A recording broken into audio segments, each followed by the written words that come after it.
Yes, it's true that the 2023-2024 season just ended a few days ago, but did you know that the next Liverpool Premier League game is only 2 months away? The new campaign will be here before we know it, which is why we're going to discuss how the Reds will look significantly different going into the new season under Arne Slot. But hold on a minute, didn't Liverpool bring in Slot because his style is similar to Klopp's? Well, that's true, but it doesn't mean that we won't see any changes.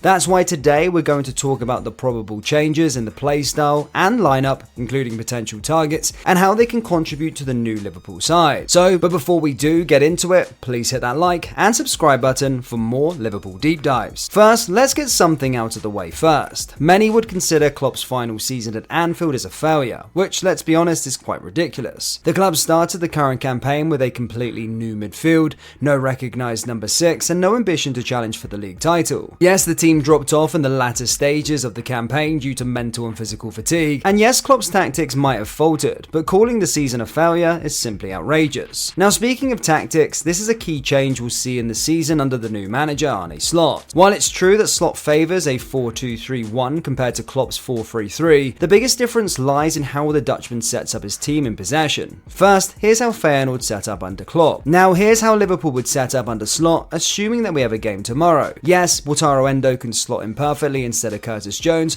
but we'll explain later why the young midfielder might be playing in that role later. But let's dive into our main point, the tactics and how the team would actually set up on the field. The first notable change we might see next season at Anfield is a more patient and deep build-up phase. We all know how quick and direct the Reds like to play, finishing second in the league for the most direct tackles with 99, but that is about to change. So let's start with Arne's patient and deep build-up approach, beginning with the keyword patient. The past season, Feyenoord averaged 3.80 passes per sequence, with an average duration of 10.82 seconds per sequence, putting them third in both metrics. This shows how they like to take their time with the ball, making them the third most slow and intricate side in the Eredivisie behind Ajax and PSV. This method of recycling the ball and maintaining possession is how Feyenoord primarily built up from the back, and that brings us to the second key word. Deep. One might wonder what's the difference between a deep build-up structure and a normal one. It's all about the location where players start and focus their sequence of passing to progress up the pitch. The closer the sequence is to their own goal, the deeper the build-up phase. Building up from deep is used to attract the opposition's block, sometimes even baiting the press to free up space behind or in wide and central areas where players can receive and progress the ball. Playing this way requires the goalkeeper to join in, using his ball-playing ability and retention to pass the ball around and bypass the press. Sure, we've seen Alisson join the build-up phase for Liverpool many times, with the centre-back splitting on either side of him, allowing him to act as an extra player in possession. However, this doesn't happen often because teams know that pressing Liverpool can backfire, as the Reds' quick and lethal vertical attacks can exploit any spaces left behind. But here's the thing, when teams did decide to press Liverpool high last season, some weaknesses started to appear in the deep build-up phase. This was notably evident against Atalanta in the Europa League, where the Reds struggled to progress the ball. In the first leg, Kelleher played in goal. While he's not technically limited, Alisson is much better at playing out from the back. In the return leg, Alisson started after returning from injury, but the same issues reoccurred. This time it was the centre-backs who failed to recycle the ball and maintain possession. So how is Slot going to change this? Well, let us explain. Slot is one of the new breed of coaches who favour an extremely deep build-up from the back, involving the goalkeepers, defenders and 2 central midfielders. In fact, Slot heavily relies on his goalkeeper. You can see here how Feyenoord's goalkeeper, who's played less minutes than Alisson, has contributed to more to his side in possession. So we might see Alisson become more involved in the build-up phase than usual.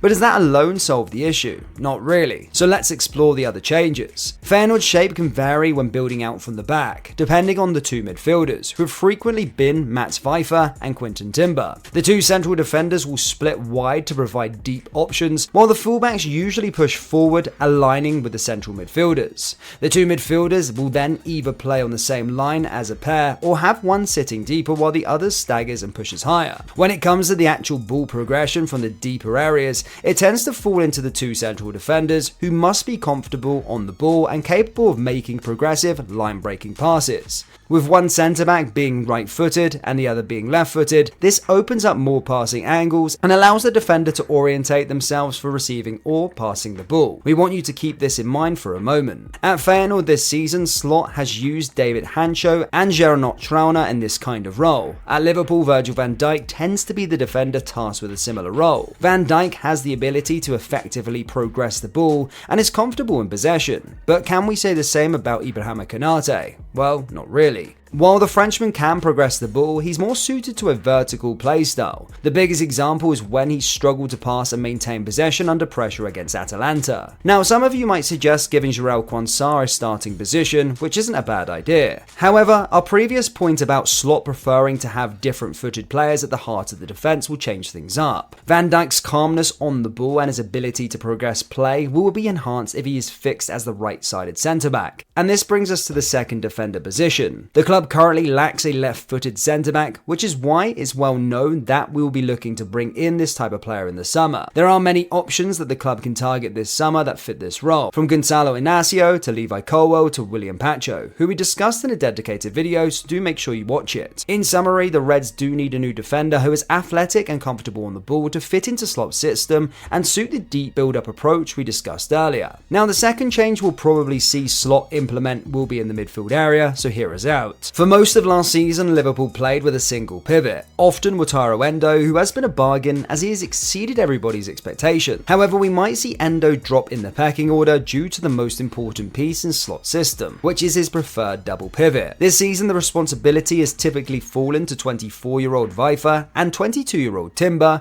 to give the team the platform to build and move into the final third. Players in this role need to be strong and disciplined in defence, capable of creativity in the attacking phase, and proficient at progressing the ball from deeper positions. The calmness under pressure we discussed for defenders is also required for the midfielders to gain more control over games. After all, matches are won and lost in the midfield, and we saw Liverpool struggle many times to keep control over their opponents, even when leading. While Wataru Endo has impressed as a single pivot at points this season, he may be the one to miss out if Liverpool's transition to a 2 at the base of the midfield. Even if you compare Endo to Vifer, who's been less involved in joining the final third compared to Timber, you'd notice how Slot prefers his pivots to be more creative, even deeper areas. So how will Liverpool transition into a double pivot? Well, Alexis McAllister is perfectly suited to this role, having showcased his ability to play across all different phases this season, and especially his creativity from deep. The second pivot slot, with Bradley's emergence, we might finally see Trent Alexander-Arnold's complete transformation to a midfielder.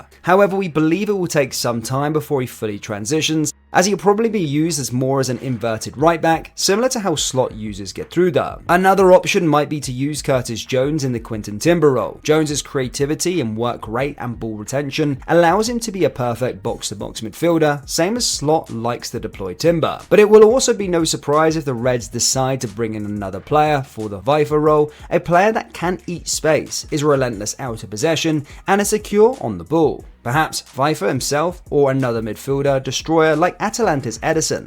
Let us know which option you would prefer in the comments below. Now, we've discussed how Slot will likely make changes in the defensive midfield, so it makes perfect sense that the attack will also see some changes. Let's delve deeper. Under Klopp, Liverpool have been famous for using inside forwards in the wide areas, with players like Mohamed Salah, Sadio Mane and Luis Diaz proving incredibly effective. This led to some very impressive goal-scoring seasons, primarily because the central striker, usually Roberto Firmino, dropped deep to create space. This season, Liverpool shifted to playing with Núñez leading the line and occupying the channels instead of dropping deep. The change in how Slot will use the number 9 might not be that significant, as Darwin will remain high but will be tasked to play more centrally. However, this way the Dutchman might use his wingers is where the changes will occur. Instead of playing inside forward, Slot prefers his wide players to remain wide, stay on the outside, and stretch the opposition's back line. This will in turn create space between the lines for the midfielders to exploit. The space created by the wingers staying wide can be utilised by the attacking midfielder in the number 10 position, which could work well for Dominic Szoboszlai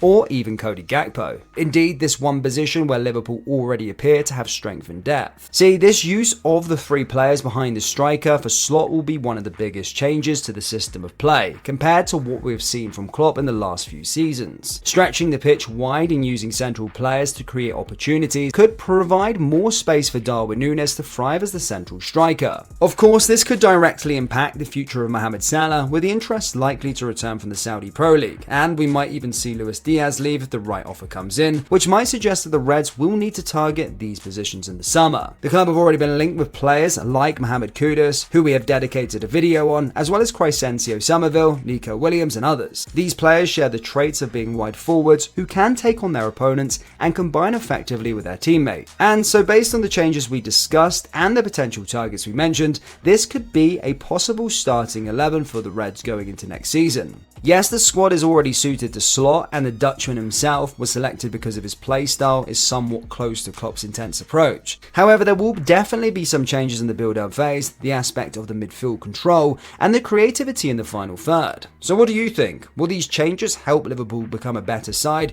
especially compared to the versions we saw in the latter stages of the season? Who are the players you think the club should target to fit with the new manager's vision? Let us know your thoughts in the comment section below, and if you enjoyed our video, please don't forget to hit that like button and subscribe to the channel for more Liverpool deep dives. Thank you, and I'll see you all next time. Take care. Peace.